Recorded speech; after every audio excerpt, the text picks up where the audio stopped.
asị na pastọ mkpi na-agbala ọha ewu a na pastọ anụnwa agbachakwa n'ọsọ n'ime ụlọ nga nyaa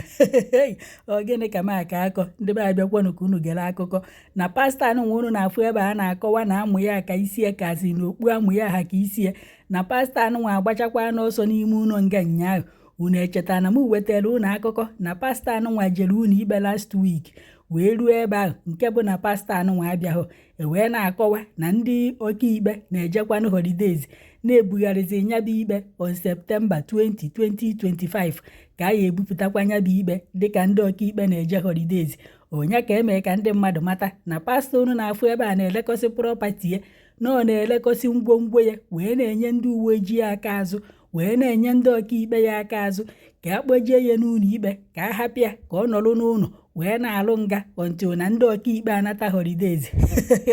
bịakwanụ ka unu nụrụ ka o ti wee mee na anụta akala eze na okwu ya bụ na eze na-eme ọfụma nnụtakwa nke atị ka m bịa ka ala unu na pastọ unu na-afụ dịka ogbu azụ ele nte na oduka ọ na-eme isi egwu anụnwa ọ na-agba n'ụlọ ụka ya ka a hapụ ya ka ọ gbapụtakwa ka o bido tụbakwarụ ndị mmadụ ụtụ amụ ka o welu ndị mmadụ wee gbawakwa one for the road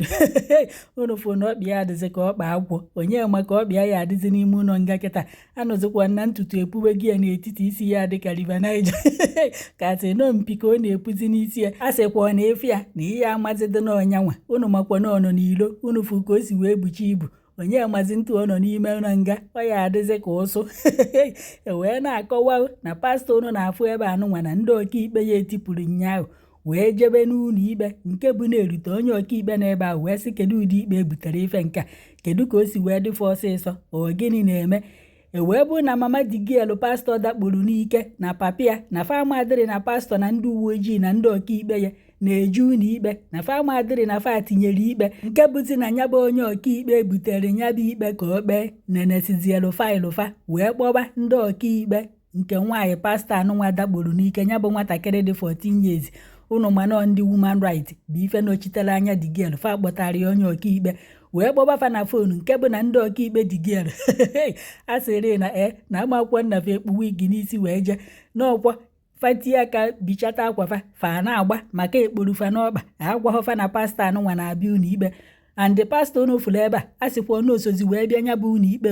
n'okwu ya ka fa gbalụrụ mbụ ndị woman right nọchitere anya Digiel n'ụlọ ikpe wee gbalụ wee rute ebe ahụ wee na-ene pastọ wee na-ajụ pastọ ọ gbara nya bụ nwatakịrị egwu ọlakịrị pụtụ ka ọ na ọgbahọ na ọlalụ ka ọ na ọlahọ na ọdụ guilty ka ọ na ọdụghọ pastọ wee sị I'm not guilty onye ọkaikpe wee sị ya gị na oyi echi ya kwa n'ime ụlọ nga na nya bụ akwụkwọ ọ na-etinye ka a hapụ ya ka o si n'ụlọ wee na-abịa ụlọ ikpe na nyaba akwụkwọ na faya asaịn ụkwụ ya na ya chi ya kwa n'ime ụlọ nga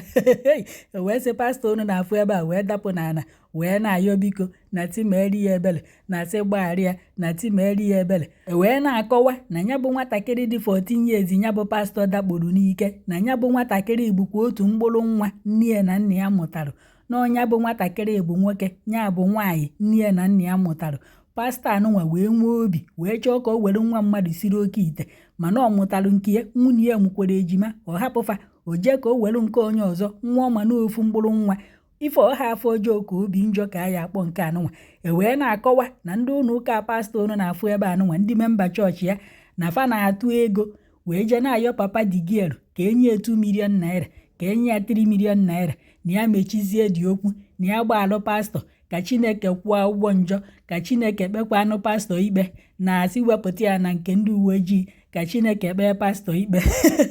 mpa Digiel wee tị gịnị na ya ewekwa na ife a chọrọ bụ justice n'isi nwa ya n'otu mkpụrụ nwa o nwere ka pastọ anụnwa nwee